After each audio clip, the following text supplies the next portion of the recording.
and killed 8 security officers and kidnapped several Chinese workers, most of whom were later rescued.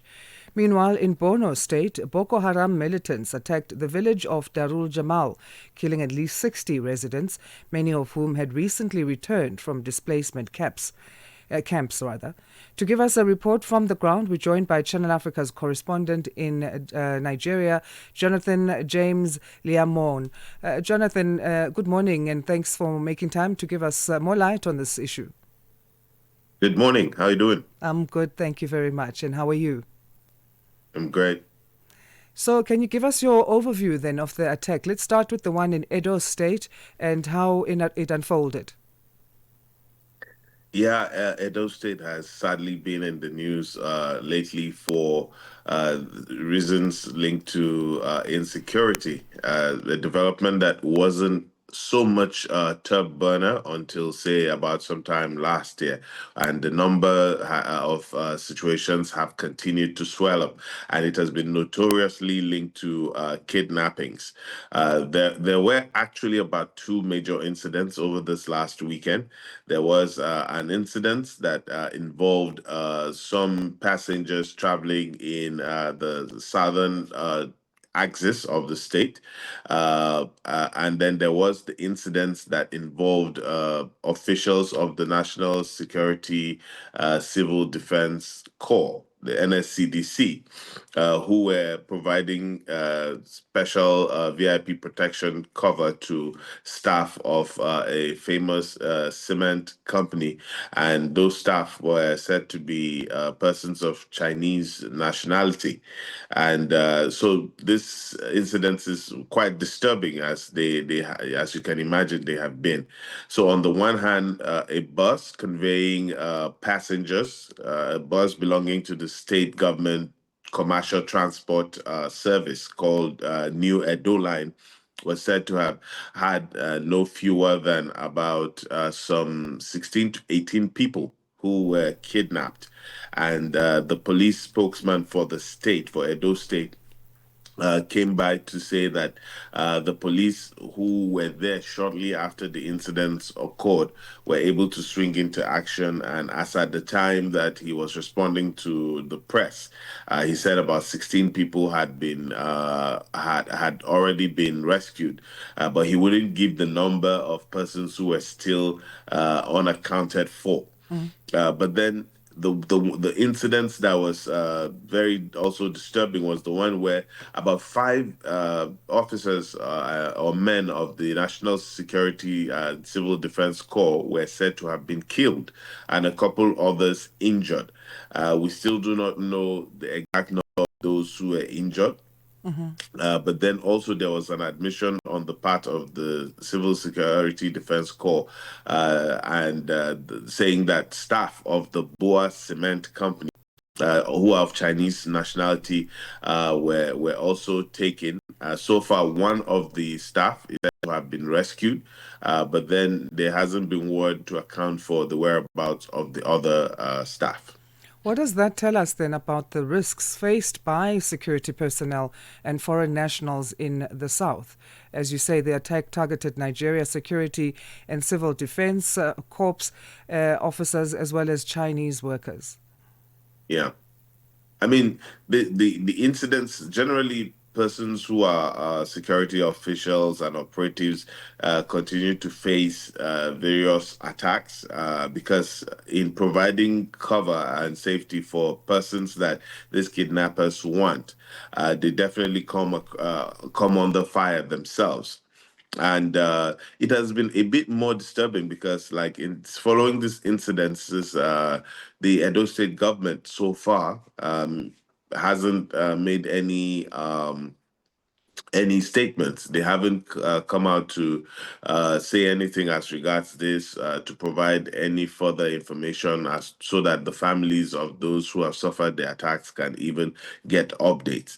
And this is not particularly uncommon. We have seen this happen where days later we would then hear from the state government. Some civil society organizations have condemned how this happens, and they have accused the state government of sleeping on duty and prioritizing politics and presidential campaigns over the security of people of the state. Let's shift to Bono now, where Boko Haram militants killed at least 60 people in Darul Jamal. What can you tell us about that attack? Yes, the unfortunate incidents happened in a town in close to the border of Nigeria and Cameroon in Borno State, in a town called Jarul Damal, and it's in a local government called Bama. Bama, incidentally, isn't so far away from Maiduguri, the capital of the state. Mm-hmm. But the disturbing thing with this is that this community had only recently resettled back in their hometown after a long while of absence following the attacks by Boko Haram.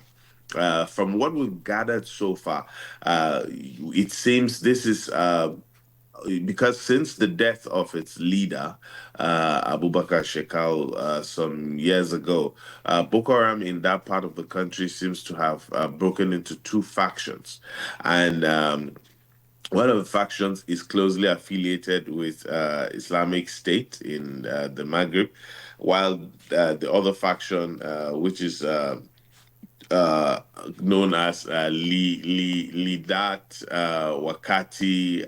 The name skips me, Mm-hmm. but this is the second faction, and they have, from the pattern that we've observed, they seem to have been very associated with pillaging communities, stealing from those communities, kidnapping people, and demanding for ransoms.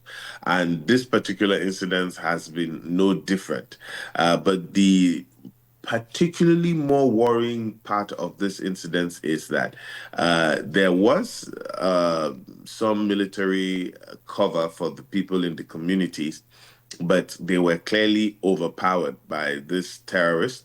As though we are yet to confirm the exact detail around it, but Mm. we learned that the military even suffered some casualties. There were some fatalities that came from the attack, and immediately we saw the governor of the state visit the community, and he has appealed for an expansion of the size of the military that is in that community to guarantee more defense for them. And he has also appealed to the community people who have who scampered and ran away for safety to return, and appeal to those whom if he found at the location not to leave but to please stay, assuring them that the government is going to provide more cover.